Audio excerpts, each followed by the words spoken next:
अल्हम्दुलिल्लाहि रब्बिल आलमीन वस्सलातु वस्सलामु अला सय्यिदिल मुरसलीन अम्मा बाद फ़अऊज़ु बिल्लाहि मिनश शैतानिर रजीम बिस्मिल्लाहिर रहमानिर रहीम।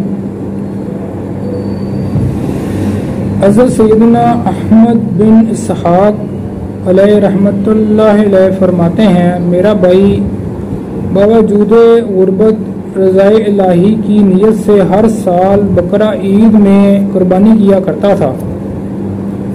उसके इंतकाल के बाद मैंने एक ख्वाब देखा कि क़यामत बर्पा हो गई है और लोग अपनी अपनी कब्रों से निकल आए हैं। यकायक मेरा महरूम भाई एक अबलक यानी दो रंगे चुंगड़े घोड़े पर सवार नजर आया। उसके साथ और भी बहुत सारे घोड़े थे। मैंने पूछा,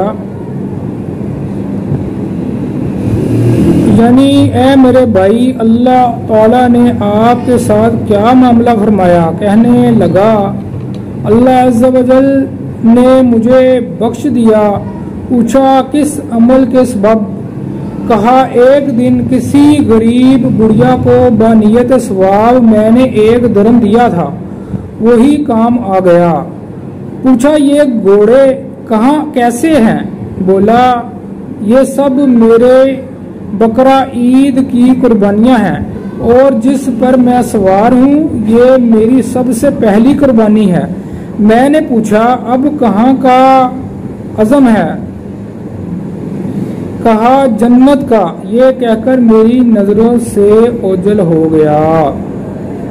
अल्लाह अज़्ज़ा वजल की उन पर रहमत हो और उनके सदके हमारी बेहिसाब मग़फ़िरत हो। 4 फ़रमीन मुस्तफ़ा सल्लल्लाहु अलैहि वसल्लम। कुर्बानी करने वाले को कुर्बानी के जानवर के हर बाल के बदले में एक नेकी मिलती है। नंबर 2, जिसने खुश दिली से तलबे सवाब होकर कुर्बानी की तो वो आतिश जहन्नम से हिजाब यानी रोक हो जाएगी। ऐ फातिमा, अपनी कुर्बानी के पास मौजूद रहो, क्योंकि इसके खून का पहला कतरा गिरेगा तुम्हारे सारे गुनाह माफ कर दिए जाएंगे। जिस शख्स में कुर्बानी करने की वुसअत हो फिर भी वो कुर्बानी ना करे तो वो हमारी ईदगाह के करीब ना आए। जो कुर्बानी की इस्तात यानी ताकत रखने के बावजूद अपनी वाजिब कुर्बानी अदा नहीं करते, इनके लिए लम्हा फिक्रिया है। अव्वल यही खसारा यानी नुकसान क्या कम था कि कुर्बानी ना करने से इतने बड़े सवाब से महरूम हो गए। मजीद ये कि वो गुनाहगार और जहन्नम के हकदार भी हैं।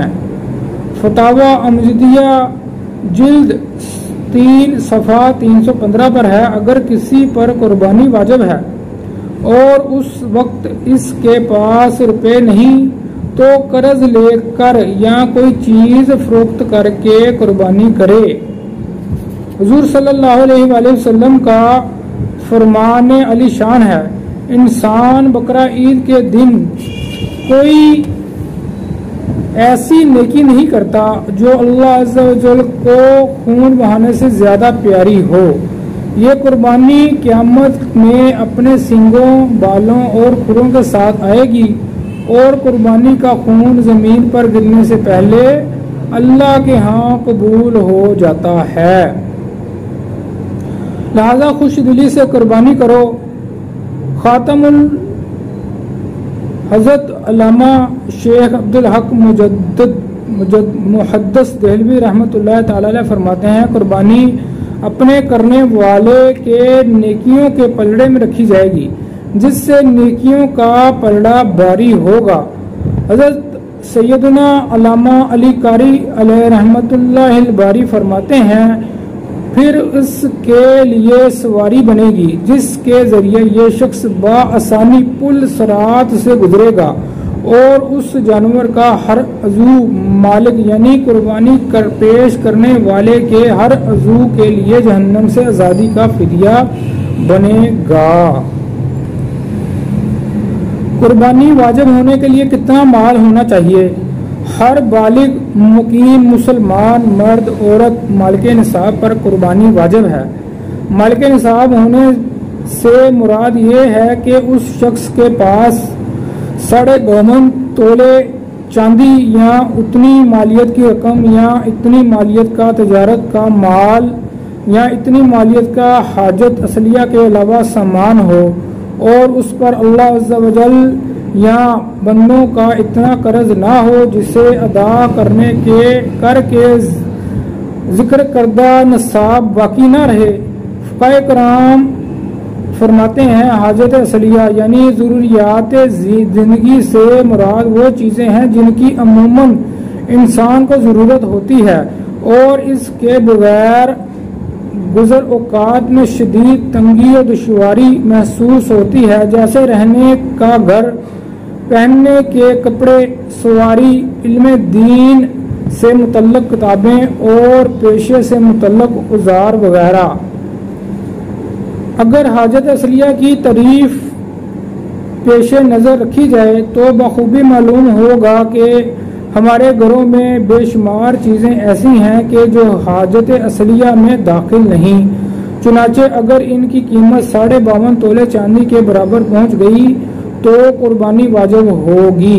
मेरे आका आला हजरत इमाम अहले सुन्नत मुजद्दिद दीन व मिल्लत मौलाना शाह इमाम अहमद रजा खान से सवाल किया गया, अगर जायद के पास मकान सुकूनत यानी रहायशी मकान के अलावा 2 एक और यानी मजीद हों तो इस पर कुर्बानी वाजिब होगी या नहीं? जवाब वाजिब है, जबकि वो मकान तन्हा या इसके और माल से हाजत असलिया से जायद हो। मिलकर 5600 रुपये यानी इतनी मालियत के जो 52 तोले चांदी के बराबर हो की कीमत को पहुंचे। अगरचे इन मकानों को किराए पर चलाता हो या खाली पड़े हों या सादी जमीन हो, बल्कि अगर मकान सुकूनत इतना बड़ा है कि इसका एक हिस्सा इस शख्स के जाड़े यानी सर्दी और गर्मी दोनों की सुकूनत रहायश के लिए काफी हो और दूसरा हिस्सा हाजत से ज्यादा हो और इस दूसरे हिस्से की कीमत तनहा या इसी कीमत के हाजत असलिया से जायद माल से मिलकर निसाब तक पहुँचे, जब भी कुर्बानी वाजिब है। वक़्त के अंदर शराइत पाई गई तो कुर्बानी वाजिब होगी।